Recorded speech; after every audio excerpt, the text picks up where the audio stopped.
I'm focused on his spirit cause it keeps me from his fire. The Holy Ghost was with me, so my fear I leave behind. My sins were all diminished when he took that breath and died. And if you think I'ma give up on my God, the devil is a lie.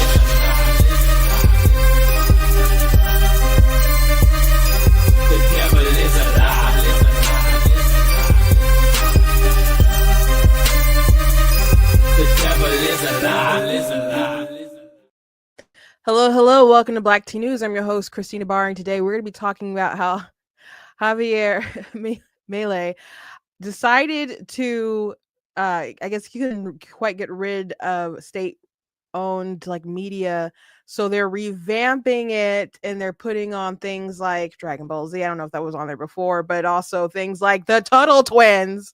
So instead of having left-wing propaganda, I guess we can't beat him, join him, but also tell them about, that capitalism is good in the Fed and all sorts of great content. So I find that to be really amazing. And it's really interesting, good news to me. You can watch the Tuttle Twins on Angel TV. I think you can, I don't know if you can always watch it for free, but I know you can watch it for free right now. But they have a lot of great lessons and stuff. And we had binge watched some of the episodes on Sunday with my nieces and my nephews. So just this past Sunday. So I think it's great news. I want to talk about that. I also want to mention this New York Times article that was written about a crazy climate change lawsuit. There was someone who died, but they left out some important information in the lawsuit, or at least in the article about the lawsuit. So a lot of this green stuff, climate stuff, and really the alarmism about it is a scam, and we're seeing people take full advantage of the scam, and you'll probably see more people sue to get money and different regulations passed. And I just hope these people don't ruin our world too bad. And also some folks are a little concerned about some tweets that came out from President Trump the other night, and I don't know if people are speculating if he even tweeted it, because it's like a really long post, and I don't think there's a bunch of all caps in it, and there's not really many grammatical errors. People are just like, this doesn't seem quite like him. So I'm not sure, but he's very upset with the Federalist Society, and I don't want there to be beef with the Federalist Society because they have been the ones to recommend, picks for the Supreme Court and other positions as well. So if Trump isn't going to those folks, I'm concerned about where he might end up going. So anyway, before we jump into everything, I encourage you guys to go to blacktnews.com, check out different content on the website, articles, videos, etc. If you like what I do here, please consider leaving a donation on the website because it does cost a stream, run my site, all the good stuff you guys can support. I very much appreciate it. Appreciate you guys. You're not that late, Kit Kat. We're just pretty much getting started. Yeah, we're really. I'm like 3 minutes in, 3.5 minutes in. You're good. You're good. Started a little late. I was trying to help my sister plan her birthday party. She's turning the big 3-0. I think she's turning the big 3-0. Yeah, she is. So, I was calling some places and trying to figure out some stuff for her, and I just ran a little late with what I was doing. So tonight kicks off the weekend celebrating my brother being the pastor of our church so it's his 10-year anniversary. So this weekend we're celebrating that. So we'll be preaching both Friday and Sunday. So it should be a really good weekend. And he took over my dad when my dad went to Mexico. He's going to be there for a couple months, and he just felt, to change to basically, hand over the reins as he was going to do some more missionary stuff and be, out of the country and so on. And my brother took on the mantle and just done a great job. So that's what we'll be celebrating this weekend. Thank you very much, RC. Thank you very much for congratulating him. And he is a very good preacher. He is great, man. You should ask your pastors to book him. He's really good. Really, really good. So we'll be doing special music and all kinds of stuff. So I got a eventful weekend going on this weekend. I hope you guys are going to have a great weekend as well. And don't forget that you guys can go to the website if you need some good reading. If it's not too eventful for you, you guys can check out some of my books that are available on the website. There's also a link in the description that'll take you to an Amazon page where you guys can see my stuff. So, my sister did email me like all the pages to start arranging and stuff. There's some things that need to be tweaked here and there, but we're a step closer to releasing bigger, and then I'll figure out what I'm going to do for my release then. But I'll keep you guys updated. But let's hop to it. I think this story is so funny. It's so interesting. And it makes me so happy. So, I don't know if you guys have seen the show The Tuttle Twins. And I think it's an interesting show. I was seeing different TikToks pop up where they'd show pretty lengthy TikToks talking about what was going on in the episodes.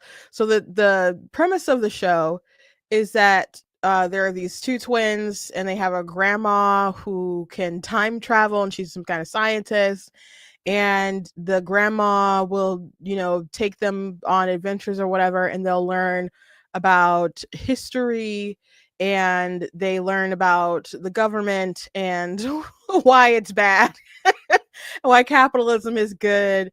It's a very, very like conservative libertarian kind of lessons that you see all the time, and they tell it in a way that's easy for adults to understand, easy for kids to understand. You might need to go back and explain some things. Like I was asking my niece, I'm like, did you understand that episode? And so some things she would catch on, and some things I would say, to just make it a little bit clearer. But she really likes it. My niece Sophia, but we were watching some episodes when they were over my dad's house on Sunday night. My sister has Angel Studio, so you're watching it on the app. I think you guys can watch it for free right now. I don't know if it's always available for free, but you can watch it on the Angel app if you're looking for something good to show your kids or maybe your liberal adults. Okay, some of you are saying that you've never heard of the show. So there's a couple of clips on that I found real quick on X that I'll show you just so you can get a little taste of it. So there was an episode that I watched on Sunday about money, and they talked about the Federal Reserve and money not being backed by gold, and then they started talking about Bitcoin and all this, and what it was, and all this different stuff. And if you get money, then you if the government can control money, then they'll end up doing a bad job. So this is a little clip from it. It's crazy out there. Pebbles? I gave you control of the money printer, aka the scissors, and this is what you do with it? What happened, Pebbles? So they had so at the beginning of the episode, there's like a theme of the format is like half of it is a theme, and they kind of explain stuff, and then you see it kind of acted out in some kind of way.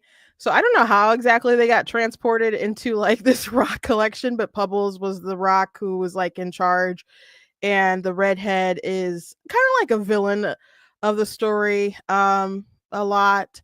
And so they had like paper money, and they gave Pebbles the scissors, and the scissors are supposed to being able to cut the money just signifies being able to print money and create more money. So they kept creating more money, which ended up, creates inflation and devalues the dollar. And so now everything is sort of chaos, and that's what's going on. I had to stimulate the economy. It was an emergency. You used your printed money to fight the Iraq war? And you stole this money from peaceful protesters? I did what I had to! Money printers open! Absolute power corrupts absolutely? gave Pebbles the most powerful weapon a government can wield, an infinite money printer. Pebbles, cast it into the trash can. Destroy it.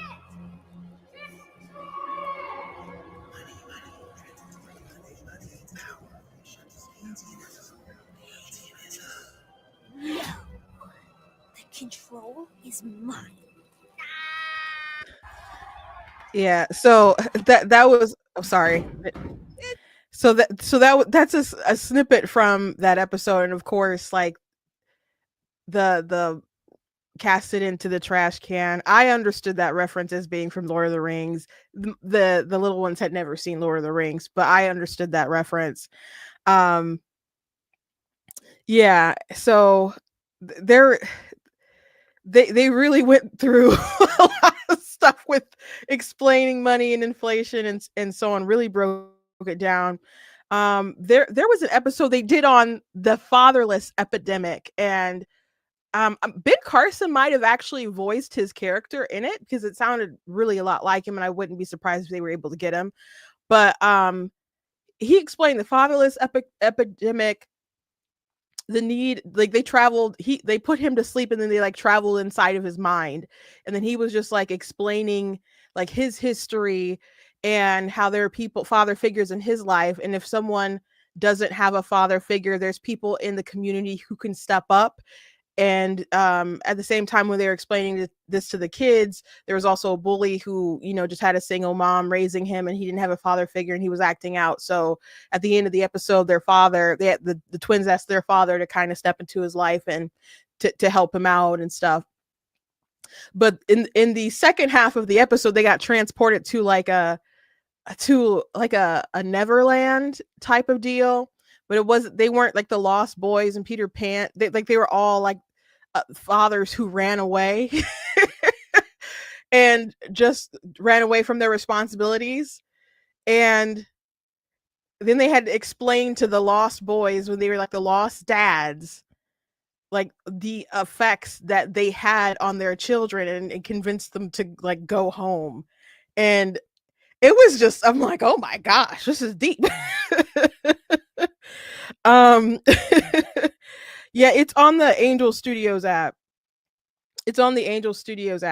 So it's a good show for sure, and they cover a lot of things that you should like get your liberal teenagers and just have them watch. Just strap them to the chair and duct tape their eyes open. Though I don't know, the generations are getting more conservative, so maybe it's some of the boomers we have to sit down and make them watch. Some of the stuff. I don't know if this clip is with the Social Security, but I did save it, so hold on. Silly did something. The Social Security scam. Did you know that Social Security actually makes it harder to retire? But at least Social Security is guaranteed money for retirement, right? It's guaranteed to be a terrible investment. You'll pay a lot of money to Social Security over the course of your career, so that when you retire, you can receive a little allowance every month until you die. Once you die, the government gives a little to your surviving spouse or dependent, but then pockets the rest. Oh, but isn't it a safety net? Sure, with lots of holes. If you would have been allowed to invest that same amount of money on your own into stocks or Bitcoin, you could retire with a lot more. How much more? We're talking millions. Oh, Honey? The Social Security scam. So it's just like out in your face with the sort of stuff that they talk about. So anyway, the reason why I'm talking about this today is because in Argentina, they elected a very libertarian president who's been slashing regulations, cutting the government, and just doing all kinds of stuff that's been good for the economy, good for the country. And so he vowed to get rid of some of the state-run media, or he was going to like cut, at least really slash the funding and stuff. And a lot of people, I guess, resigned from it. But they ended up saying that they were going to reboot it and add the network is called Paka Paka. They're going to put the Tuttle Twins on it.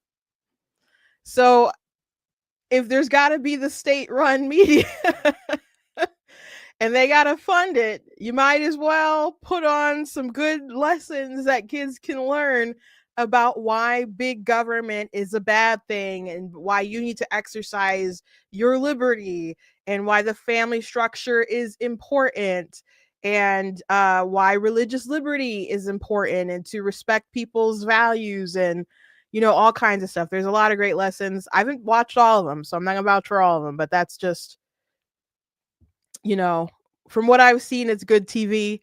From what I've seen from the clips and the episodes, and I watched quite a few of them the other night, this is funny to me.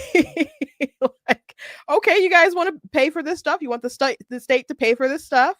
Cool. We'll pay for some Dragon Ball Z, which I'm a big Dragon Ball Z fan. And by the way, like in America, and like those folks love Dragon Ball Z. Like, black people love Dragon Ball Z, but like, they love Dragon Ball Z. So also putting on the Tuttle Twins on there. I think that's cool stuff. That's why if you go on their page, there's a lot of videos and clips that they're posting that are in Spanish, and I guess they're just really getting ready for them to do that. But that is cool. That is cool. And so they posted about it themselves and retweeted this post. So they said, if you have state-funded media, you might as well teach the kids about the dangers of the state. So people are saying, because Donald Trump is trying to defund PBS and NPR, and he's being challenged in the courts about it. I don't know how they're going to be successful or not successful about it. But if he does fail, I'm not saying we got to kill Elmo. I'm not saying we got to kill Big Bird and all those folks. I'm not saying that we got to stop our Arthur. I never watched Sesame Street, by the way. It was never my thing. Never into Tickle Me Elmo. I like the Elmo memes. I've used that a lot with the fire in the background, but I've never been into Sesame Street. I did watch Arthur growing up, but Arthur is pretty woke from my understanding nowadays. Maybe it was always woke. I don't know. I don't really remember the episodes of it. But if we got to keep it, they could also add the Tuttle Twins. I'm sure they would. Well, maybe they'd love to do that. I mean, have their stuff on there too. I don't know what kind of deals and whatever they have with Angel Studios, but I just think that's hilarious. So anyway, it's a good thing to check out if you guys want to watch something with your kids and have them watch some educational programming and not just I don't know, the nonsense that they watch, like YouTube reels or Anna and Elsia or YouTube Kids stuff. I don't know, but the Tuttle Twins is good stuff. Good stuff. Anyway, let's move on. I see that my sister Tina said that my sister Sabrina is very happy I was talking about the subject. Yeah. Well, I'm happy that they're using the state-owned media against the libs. I mean, they teach about Marxism and all kinds of stuff. So even an episode on Sunday, they went to a planet, alien planet. The raccoon is like allegedly from, I guess. Well, not allegedly, he's from this planet. There's a like pet raccoon. And there was some kind of prophecy that he was going to save them from capitalism.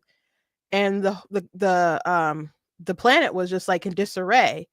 And then there was this like weird prophetic lady who was like, no, it's not real. That's not the real prophecy. The prophecy is that they're supposed to save capitalism. And like, well, why does capitalism need to be saved? Shouldn't the system just work? And then they are like, we're not under capitalism.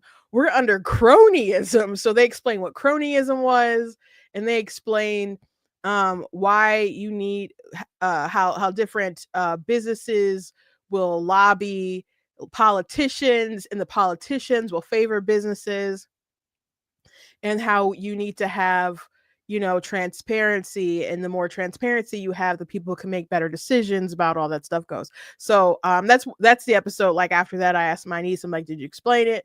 I mean, did you understand it all? And I start breaking it down more. So just really, really good stuff. Speaking of good stuff, let's talk about some stuff that's not so good from the New York Times. You can laugh a little bit, but New York Times covers crazy climate change lawsuit targeting oil companies but leaves out key evidence. This is a Daily Wire article. The Times never mentioned some salient points regarding the death blamed on climate change. The New York Times, in its exhaustible capacity to load an argument when attacking institutions at Lowe's, tell me how you really feel. It did once again, leaving out key information when covering a ridiculous lawsuit targeting the major oil companies of the Western Hemisphere. The lawsuit brought by Misty Leon after the death of her mother, Juliana Leon, accuses oil companies of causing Juliana's death in 2021 because of their contribution to climate change. Juliana, 65, died in her car on June 28, 2021 from hypothermia. The lawsuit names Exxon, British Petroleum, Chevron, Shell, Conoco, and Phillips 66 oil companies, as well as Olympic Pipe Company, because their contribution to climate change. That is insane. That is insane. The day Julie died was the hottest day ever recorded in Washington, with temperatures in Seattle, where Julie died, peaking around 108 degrees Fahrenheit. It was the third consecutive day above 100 degrees Fahrenheit, and the record nighttime temperatures prevented the built environment from being able to dissipate the heat it had absorbed throughout the day. In effect, Seattle had turned into an oven, the lawsuit claims. This heat was deadly, particularly for those who were unable to escape the heat or were otherwise vulnerable to excessive temperatures. The heat dome that scorched the Pacific Northwest in 2021 would have been virtually impossible were it not for the man-made climate change, according to researchers with World Weather Attribution, an international group of scientists and meteorologists. The New York Times wrote, around the world, extreme heat has emerged as one of the deadliest manifestations of a warming planet. Yet the Times never mentioned some salient points regarding Leon's death, even though they're included in the lawsuit. 1, 2 weeks before her death, someone said all I had to say was Seattle. Then we talked about Seattle yesterday. Yeah, I guess that's all I had to say. 1, 2 weeks before her death, doctors performed bariatric surgery on her. She had been on a liquid diet ever since. 2, the day of her death, she was returning from a doctor's appointment where they told her she could resume eating solid foods. The Times never mentions that the car's air conditioning broke, prompting Leon to roll down the windows and pull over to the side of the road. 3, weather forecasts said the heat would be intense that day. But as was pointed out by research meteorologist Ryan Ma, who issued a thread on X about the lawsuit, the research study that concluded this heat wave event was virtually impossible without climate change does not provide an analysis of all heat dome events from the past 2,000 years, instead focusing on a model data since 1950. That sounds very biased.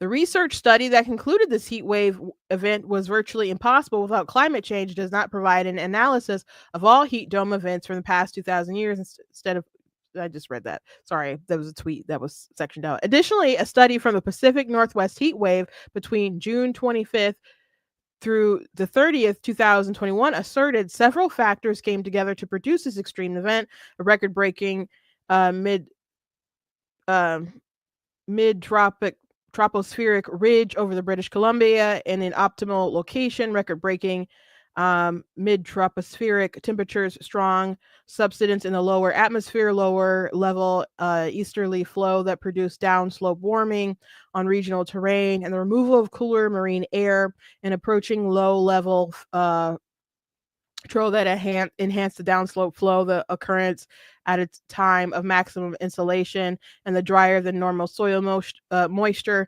It is shown that all-time record temperatures have not become more frequent, and that annual high temperatures only increase at the rate of baseline global warming, although anthropogenic warming may have contributed to as much as 1 degree Celsius to the event. There is little evidence of further amplification from increasing greenhouse gases.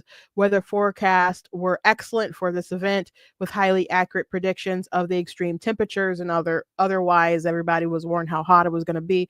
Miss Leon was first approached in late 2023 by a nonprofit group, the Center for Climate Integrity, which helps assemble and promote cases against big oil and gas companies, the Times admitted. So, grifting from the climate change nutbags.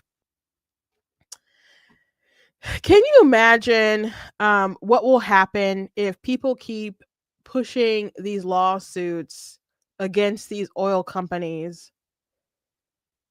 And if they're successful, and if they force different policies to change, or just, I don't know, companies to shut down, or just make it so hard for them to get it that it's going to just make prices astronomical.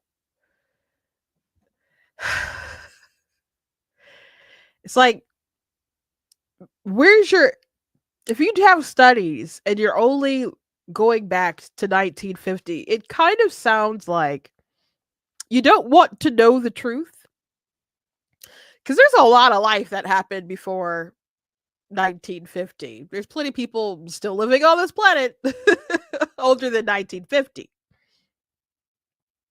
So that's just not good information. Sounds like there's an agenda there, and obviously there's an agenda here because in many cases, these activists shop for different people to launch lawsuits.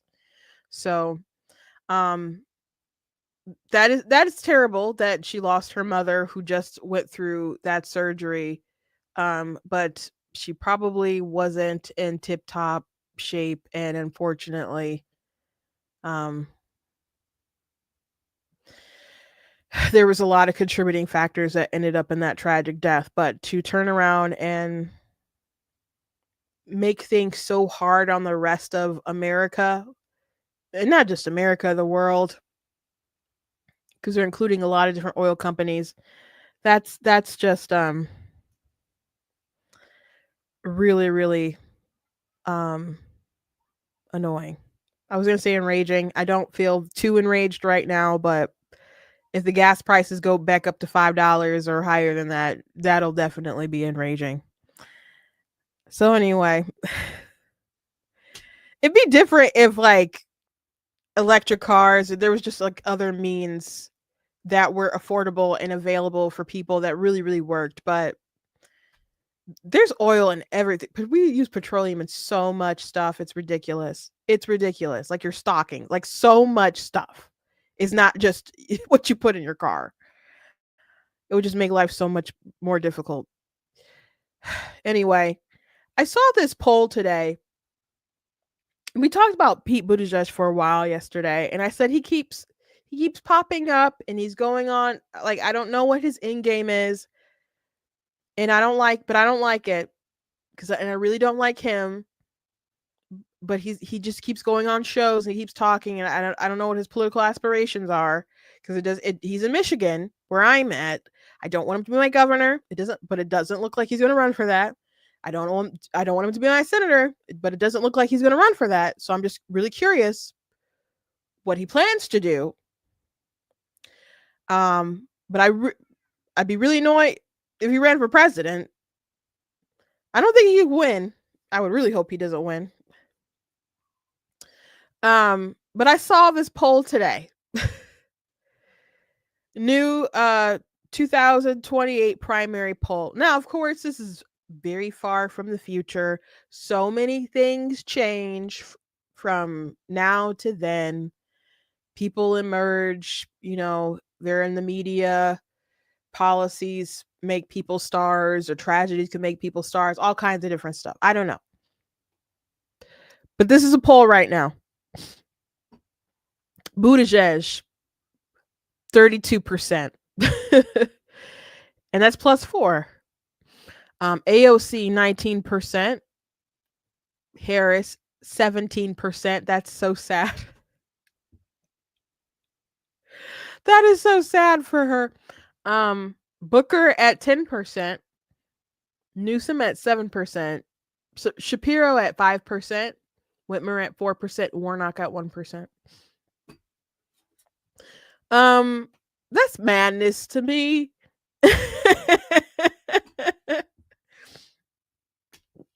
That is madness to me, man. Buttigieg leading your pack. Buttigieg is leading your pack. There's no reason anyone should give him the time of day. Like, I know he was a transportation secretary to, I guess, I don't know if he made any kind of deals or whatever to become Biden's transportation secretary or whatever. Not that he did a great job or whatever. And I assume it was a pad my resume sort of thing, so he can open the doors for more opportunities for different things, including probably political aspirations. And I don't want him here.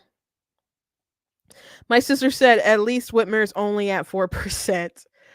That's what's insane to me. And I don't like this woman, but y'all know this woman is concerning to me. This woman is concerning to me. And I don't know if there's a little bit of dullness to her shine, if she lost some sparkle, because Trump has been like complimenting her because she went to the White House, and there's pictures of her like hiding behind like a book or papers or something. Like she's hiding her face. Like the press is here. They're taking photos.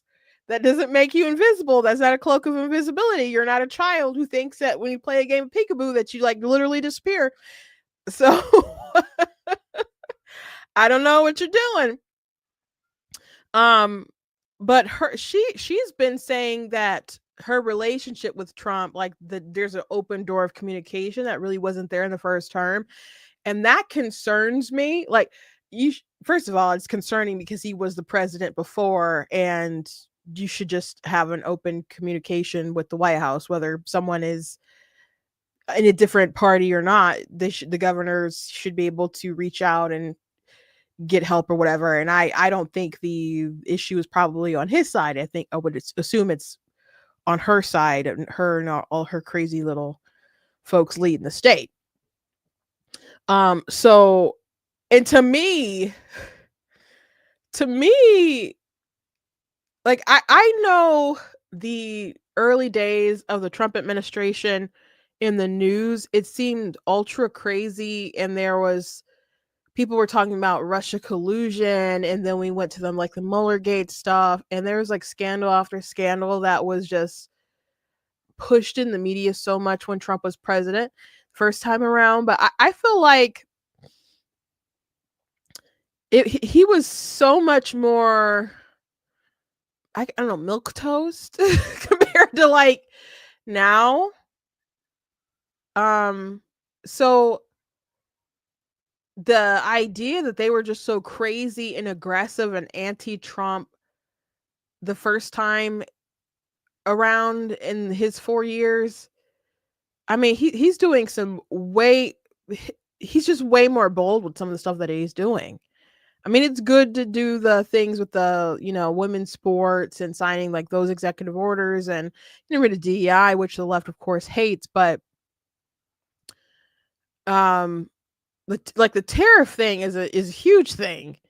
So I just feel like there was more room to get along which I guess people did come together and get things done, like because they got the First Step Act passed or whatever, and they did get like COVID funding bills and different budgets and stuff done. But you understand what I'm saying? That it just felt like they were so aggressive, and they're still like trying to fight or whatever. But it seems like, I mean, because Whitmer is saying, oh well, now there's an open door of communication, and it's different than the first term. Why is it different now in the first term? Like the first term, he wasn't that bad, or shouldn't, from your perspective, he shouldn't have been that bad. Y'all just wanted to hate him so much. Now I feel like he's wilding out a little bit. You know? So anyway, I think she might be trying to play nice a bit because she wants to appear as a reasonable moderate because she has higher aspirations. When she talks on the news, sometimes she makes it seem like she doesn't want to leave Michigan or whatever, but that's not true. We all know that that Biden was considering her for the vice presidential pick, but then he basically got bullied into picking a woman of color. So I don't know, from people that I know on the inside or people who know her or knew her, like she believed that she was going to be the pick and was disappointed that it was not her. She'll say that she's not or whatever and had work to do in Michigan, but she wanted to be the vice president. And I think she wants to be president. So that for her standing at 4% is insane to me. And Josh Shapiro at 5% is also crazy to me too. I don't know. I know that there's a lot of Democrats who are anti-Semitic. So, and the Democrats themselves believed, well, that was part of the conversation of when Kamala was thinking about vice presidential candidates, and they were concerned about him being Jewish and how that would impact the ticket and him getting picked or whatever. So I don't think it's inappropriate to mention that there's a lot, they are concerned about their own anti-Semitism on the left. So maybe that would play a role, but I just, he's the governor of Pennsylvania. That's a swing state, like a very, very important must-win swing state. And Michigan is a swing state too. It's not usually like so must-win as like Pennsylvania, but it's a swing state.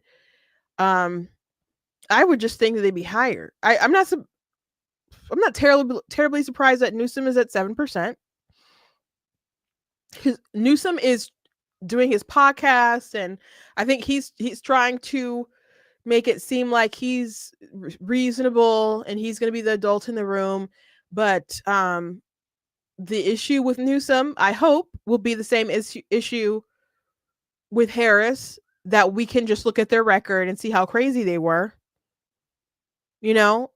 It's kind of like, when Newsom had that debate with DeSantis, and Newsom is just trying to be all reasonable and pretend like California's great and, etc. And then here comes DeSantis whipping out an image with a poop emoji map. Because someone in California they started tracking like the poop that people had on the street, and just, so you could look up a poop map and keep that an app or whatever about all the times people just poop on the street, because it's just so gross. So that was just an example of how bad things are in California. So again, you can try to pretend like you're reasonable, like you govern good, but you can listen to Anna from the Young Turks. She goes in on Gavin Newsom all the time. I don't think she wants any clown from California to have any sort of higher office. She doesn't want Kamala Harris back. She doesn't want Kamala Harris to run for the governor of California. I don't know what Harris is going to do. Besides try and hopefully fail. But I hope Newsom can never get to the White House. Booker, I think, has more potential. I've heard that Booker used to be kind of more reasonable. I heard in person he's a lot more charismatic than he comes off on TV. So maybe Booker can have a brighter future. I don't know, but he just comes off so goofy sometimes. But he wasn't like a serious I don't know if he didn't. I don't think anybody was really talking much. Did he throw his hat in at all in 2020? I don't think so. I don't think so. But I'm a little surprised that he's not like a bigger conversation, you know. But he's definitely not charismatic like an Obama. None of these people are Obama-esque. Though people are saying Shapiro was kind of like a new Obama. I don't think so, but I think he has potential. Harris definitely isn't. AOC definitely isn't. She's got more charisma than most of these people, but maybe Pete. I guess Pete has more charisma than a lot of these people.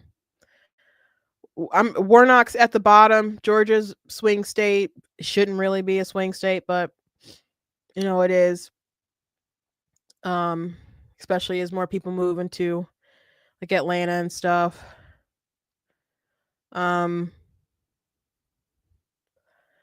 know, the right person ought to have been able to dethrone him, but they've had some issues with different people they've picked to run in the Senate. And I mean, really, that's on Trump, but whatever.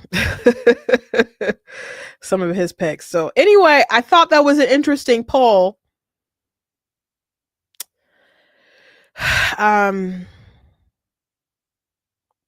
Considering our conversation yesterday, anything could change, but you have to understand that people do this stuff for long-term planning in the future. They like these different polls. They go to donors to say, look, I have a chance. And then they invest money and then they do more things.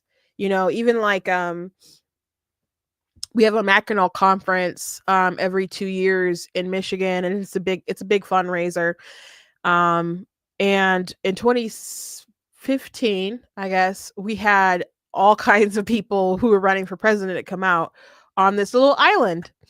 And Trump didn't come. And I don't know how seriously people asked about it. Because I know they talked to some of his people. And there's no cars on the island. You have to go by like horse and buggy. And his people were just like, he's not gonna do that. And I'm like, I don't think that he wouldn't do that. But anyway. Did he come and speak in Mackinac as president though? I don't know.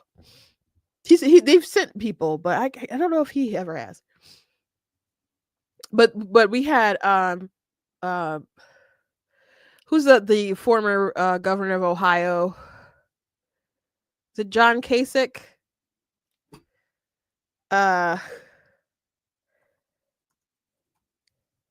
Yeah. He came to the island. I did not like John. He was one of my least favorite ones. I didn't like him. Rand Paul came to the island, and something that I do really like Rand Paul, but something that he would do is that they'd buy a lot of tickets because we do a straw poll, and they buy a lot of tickets for a lot of volunteers, and they do the straw poll. You have to just vote by a certain time on Sunday, and you'd be like, where? There's all these people who registered, but they didn't show up yet. But they show up on Sunday. They show up on Sunday so they can vote the straw poll, so someone can win the straw poll, and then they can tell their donors, hey, I just won the straw poll. You know, Michigan wants me. I can win the primary there. Therefore, send me money. That's what they do. They do that kind of stuff everywhere. So people build this stuff up long term. So I think he's not going to win. Gosh, I hope he could never win. I hope he could never win. And I don't want Democrats to win. They're going to win eventually. It's just how it is. But I would hope whoever wins is not a weirdo. Is not slimy. He comes out so slimy to me. you know, someone you're like, oh gosh, this sucks, but we'll be vocal and vigilant, and I hope, I don't think the country's going to break apart in the next 4 years or because they're president. Like, I guess that's the hope, but there's no good reason for Pete to be president. There's no good reason. So I just hope he's not the guy. I know we're talking about a long time out in the future, but they're preparing for this stuff. They're preparing for this stuff. Anyway, I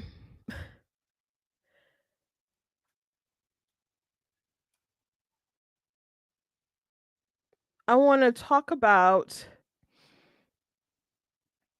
Donald Trump and a tweet he put out the other day. Not one of my favorites. It's pretty lengthy compared to like a lot of his other tweets. And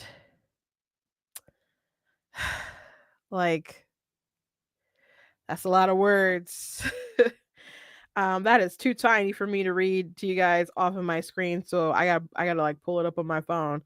But he went in on like the Federalist Society, and he's upset because of his tariffs being paused, and the courts are just arguing the method of what he was using to justify his reciprocal tariffs, like on Liberation Day and other stuff. He doesn't have the power to do that. He has some discretionary power with some certain sectors or whatever, but how he was using it, not so much. But anyway, this is a tweet. I mean, it's probably Truth Social. I'm not sure, but it's pink, so it should be Truth Social. The U.S. Court of International Trade incredibly ruled against the United States of America on desperately needed tariffs, but unfortunately, the full 11-judge panel on the U.S. Court of Appeals for the Federal Circuit Court has just stayed the order by Manhattan-based Court of International Trade. Where do these initial 3 judges come from? How is it possible for them to have potentially done such damage to the United States of America? Is it purely a hatred of Trump? What other reason could it be? I was new to Washington, and it was suggested that I use the Federalist Society as a recommending source on judges. I did so openly and freely, but then realized that they were under the thumb of a real sleazebag named Leonard Leo, a bad person who, in his own way, probably hates America and obviously has his own separate ambitions. Okay. He openly brags how he controls judges and even justices of the United States Supreme Court. I hope that is not so, and don't believe it is. In any event, Leo left the Federalist Society to do his own thing. I am so disappointed in the Federalist Society because of the bad advice they gave me on numerous judicial nominees. This is something that cannot be forgotten.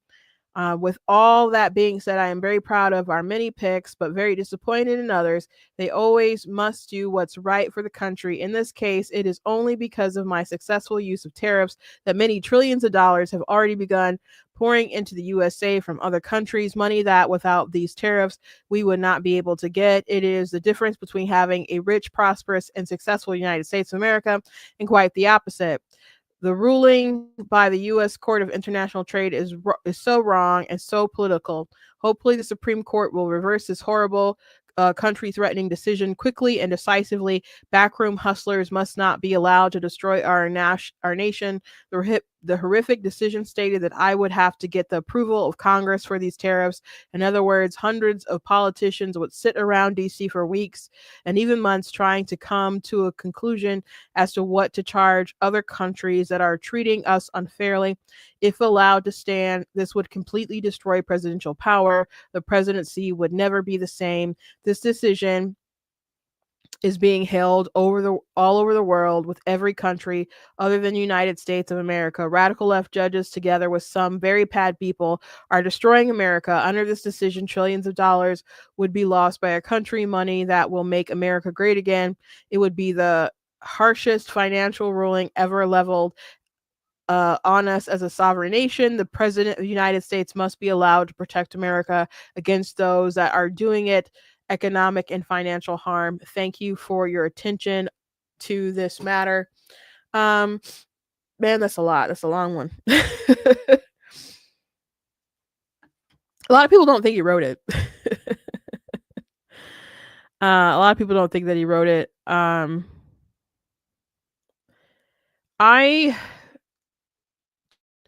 don't like the tripping with the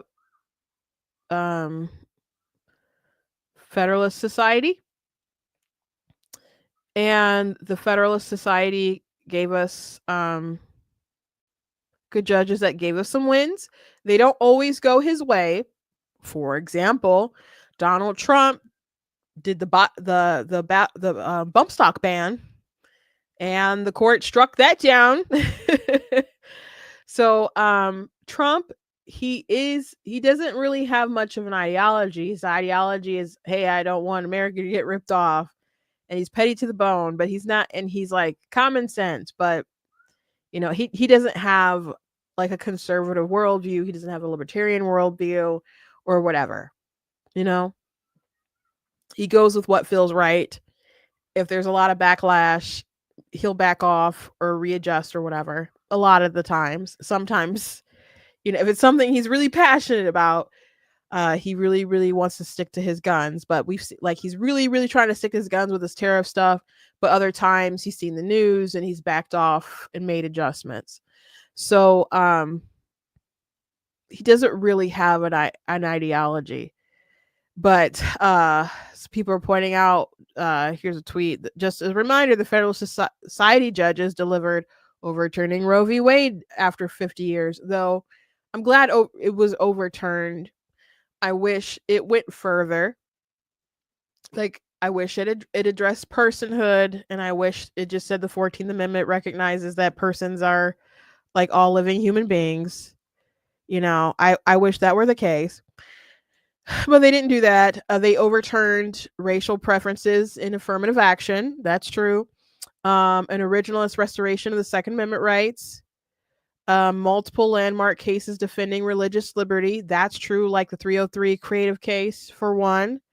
You know, so that's good. The end of judicial deference to bureaucrats by overturning Chevron deference, blocking Biden's unconstitutional student loan forgiveness, and recognizing presidential immunity that effectively ended the lawfare against President Trump. So he could run and everything, because they were trying to take him out, guys. So there's a lot of good that they've done. Now, do I like every decision that every justice has made? You know, no. I'm still for cloning. Not cloning. Cloning's not ethical. Let's just say God snapped his fingers and just replicated Clarence Thomas. If we could just have a court full of Clarence Thomases. No, we can have some Alitos too. I like Alito. You know, Gorsuch is fine, but I just, you know, would prefer just like a bunch of Clarence Thomases and Alitos or whatever. But I think we do have some great folks. And part of Trump's legacy is going to be a lot of people that they put on the bench with him and the Federalist Society and McConnell pushing them through, which he hasn't really been pushing nominees through the judicial system right now. So I'm, I don't know, a bit concerned about that. I don't know. But if he doesn't go through the Federalist Society, how's he going to pick folks? I guess is my question. How's he going to pick folks? Because he can say, well, I did have this recommendation. I was new to Washington at the time, so I listened to these folks. Okay, so who else in your circle is going to suggest different people? Because he doesn't always pick the best people. He's had to fire quite a few people. And some of the folks in his circle aren't great. There was some he nominated the other day. That is just like a off with not a lot of experience. Let me see if I can find the tweet about who I'm talking about. Maybe I retweeted it.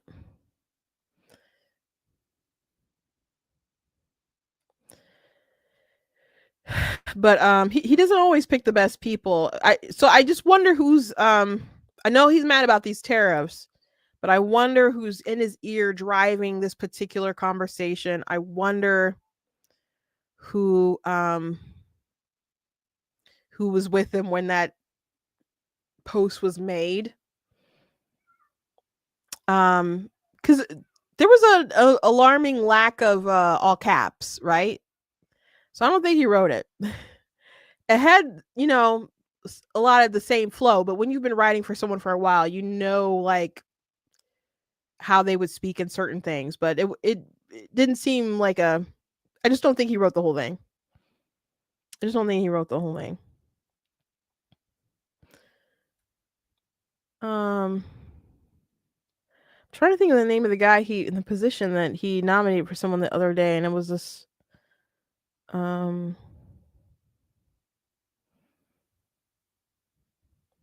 of a wacky guy. Oh, Paul and Gracia to run the Office of Special Counsel. And Gracie is a former far-right podcast host, an election denier who once shared an article calling for martial law to keep Donald Trump in office following his loss in the 2020 election. He's 29 years old. He has like a year of law experience under his belt. So Trump had wrote, "I am pleased to nominate Paul Gracia to the head of United States Office of Special Counsel. Paul is a highly respected attorney, writer, constitutional scholar who has done a tremendous job serving as my White House liaison for Homeland Security. Paul holds degrees in both Cornell Law School and Fordham University, where he majored in mathematics and economics, graduating near the top of his class. Congratulations, Paul." But he has like a year under his belt. But he is a right-wing activist, and he's friends with like Laura Loomer, and Laura Loomer probably suggested him, but he's also a big Andrew Tate fan as well. Said Andrew Tate was a great guy and all that. So he's got some problematic things that I think are going to be a challenge for him during confirmation. And I don't know if he's gonna make it through. Like he's been licensed to practice law since July of 2024. So not even a year. Not even a year. So his picks aren't always the best. Different stuff. So we'll see where all this is going. Anyway, before I let you guys go, I saw something yesterday. Based Librarian shared it, and I'm kind of on the fence of sharing it and promoting it, but I don't know. I don't think I'm gonna lead to any sales of it. But I mean, if people want to buy it, they want to buy it. But this is a book from Penguin called A World Worth Saving. And they posted the summary of it. Let me read it from my phone so I'm not squinting like crazy. And it's a trans book that is so on the nose. So COVID lockdown is over, but A's world feels smaller than ever. Coming out as a trans didn't exactly go well, and most days he barely leaves his bedroom, let alone the house. But the low point of A's life isn't online school missing his bar mitzvah, or the fact that his parents monitor his phone like hawks. It's the weekly Save Our Sons and Daughters meetings his parents all but drag him to. At Save Our Sons and Daughters, A and his friends Sal and Yarrow sit by while their parents dead name them. Dead name them is when you call someone by their birth name and they don't accept the name anymore because they have a new identity. So that it's dead naming and they say it feels all kind of terrible and stuff. But anyway, dead naming them and wring their hands over a non existent transgender craze. Okay. It's definitely not non existent. And it is definitely a craze. Some might say a social contagion. But this is a work of fiction, so we'll keep going. After all, sitting and in suffocating silence has to be better than getting sent away for advanced treatment, never to be heard from again. When Yarrow vanishes after a particularly confrontational meeting, A discovers that Save Our Sons and Daughters doesn't just feel soul sucking, it's run by an actual demon who feeds off the pain and misery of kids like him. And it's not just Save Our Sons and Daughters, the entire world is beset by demons dining on what seems like an endless buffet of pain and bigotry. But how is one trans kid who hasn't even chosen a name supposed to save his friend, let alone the world? And is a world that seems hell-bent on rejecting him even worth saving at all? Yeah. So it's why it's called A World Worth Saving. And yes, the author is apparently trans. So the people, I guess the anti-trans movement are demons sucking on their joy and so on.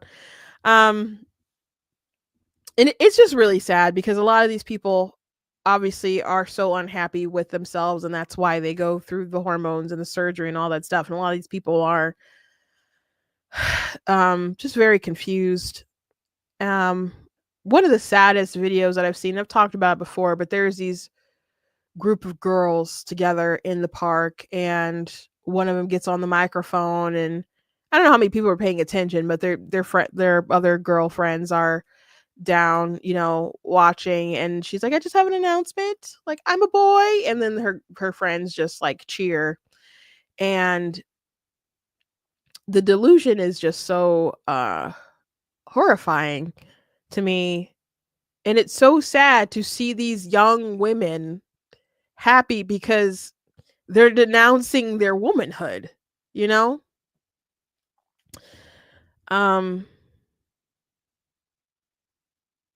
Abigail Schreier wrote in her book about the social contagion of the transgender ideology and how so many women are susceptible to it. I mean, yes, you see trans men and trans women, which are, men who believe that they're women and stuff. So you see it, that side and stuff. And that gets talked about a lot because of the men in the bathrooms and the men in the spas, which, by the way, I think a federal court just struck down there was a Korean spa that didn't want trans women, so men, in their spas, because you get naked in certain areas or whatever in these spas, and the court was in favor of the trans person, and I think the only person who dissented was like a conservative who happened to be like Korean. So I'm like, please take that up to the Supreme Court, because that is insane. Please shut this stuff down, please. So we hear about that, or guys in the frat houses, or guys, taking medals and opportunities from different women and stuff. So we hear about the guys pretending to be women all the time. There's this guy on TikTok who films himself going to Disneyland, and he did a video about how he went to the women's bathroom, and he films himself eating different things. And then when someone calls him sir, he gets so upset, and sometimes he wants to send his food back because he's upset that someone misgendered him. And it's like, dude, you're very clearly a sir. So I saw a great parody of it. It was such a his name is Lily Tilo or Tino or something. And so there was this big like burly guy who like put on a wig. It, it pretended like someone was uh getting his order. He's like, "My name is Lily." He went like straight on demon voice. It was so funny. But we hear a lot of those stories, but there's a lot of young girls who've been swept up in this, and some stories I've shared, and like not just like teenage girls, but even like young adult women who've been able to call Planned Parenthood like immediately getting hormones. And there was a story I think 60 Minutes did of some young woman who self-diagnosed, got hormones, and had her breast chopped off, all within the span of less than a year, I believe it was. We've talked about parents who've lost custody of their kids because of all this stuff, and it's just all really really sad because people are seeking something that they can't ever be, something that they can't ever have, and they're chasing, I like to say, a pot of gold at the end of a never ending rainbow. Now, I'm a spiritual person, I'm a religious person, so I do believe in the supernatural. That's just not fiction to me. And I believe that they need the Lord, that they need the Lord, and that there is evil at work that are really confusing people and destroying their lives. And I pray that they find how to love themselves. But if you seek Christ, I'm sure um he'll show you the beauty and worth of who you are actually, as you were born, as you were fearfully and wonderfully made when you were knitted together in your mother's womb. My sister said, I have seen so many stories of young adult women detransitioning on TikTok lately. It's sad that they have mutilated their bodies, but glad some are waking up. Yeah, it's terrible. Like there was one woman I've been following, and her story um really resonated with me because she transitioned and she went through the process, pretty quick or whatever. And again, this is not a teenager, she's a grown woman, and she started taking hormones, and she's a singer, and then she wasn't able to start hitting the high notes that she would usually be able to hit because she's taking testosterone, and these hormones are lowering her voice. So she could hit some more low notes, but you know, it's that scared her, that shocked her. And of course those things would change her voice, but um, you know, my voice is so personal to me because that's, I sing all the time, and I love my instrument. So just, empathizing with her, thinking about just being so terrified of of losing your voice. Um, after probably convincing yourself that it was a good thing to change it. Like I heard another story, and I've shared this before, but someone who had detransition, like one thing that they really hated was their voice. And now that they've, detransitioned, they're like, that's one thing that they wish that they could get back. So there's just so many people who are deceived. I I think not just by the media, not just by, I don't know, Reddit and TikTok and Tumblr and all these places, but I think by forces that are supernatural too, to ruin their lives in such a horrific way, and to alter themselves in a way that is irreversible. And I just hope that we stop this before it's too late. Anyway, before we close, I want to encourage you guys, go to blacktnews.com, check out different content, website, articles, videos, etc. If you like what I do here, please consider leaving a donation on the site, because it does cost a streamer on my site, all the good stuff. If you guys can support it, I very much appreciate it. Appreciate you guys. You guys can check out different merch that's available on the site, like different shirts and different mugs that's available on the site. And you guys can check out my books that are available too. I have 18 that are all together. Most of mine are fiction. There's a link in the description if you're watching on Facebook and Amazon where you guys can check out my stuff. Thank you so much for watching today. You guys enjoy your weekend. Be safe out there. And I'll see you on Monday.